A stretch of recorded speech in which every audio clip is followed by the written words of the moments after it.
Is your hope in God faint and dying? February the 11th. Thou wilt keep him in perfect peace, whose imagination is stayed on thee. Isaiah 26:3, Revised Version. Is your imagination stayed on God, or is it starved?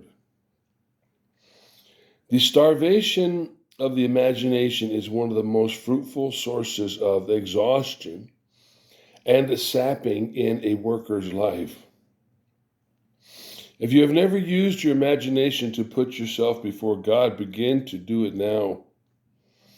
It is no use waiting for God to come. You must put your imagination away from the face of idols and look unto him and be saved. Imagination is the greatest gift God has given us, and it ought to be devoted entirely to him.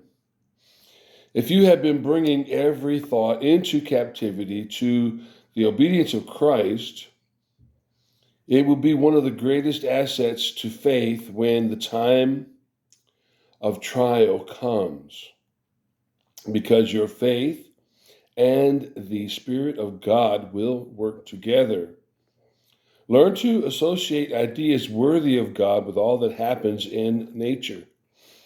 The sun rises and the sun sets.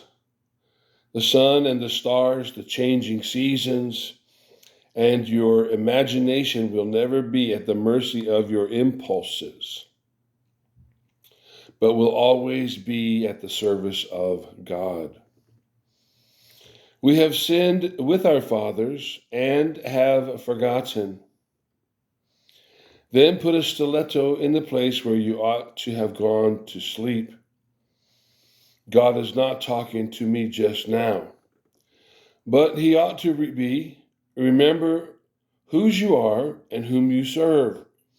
Provoke yourself by recollection, and your affection for God will increase tenfold. Your imagination will not be starved any longer, but will be quick and enthusiastic, and your hope will be inexpressibly bright.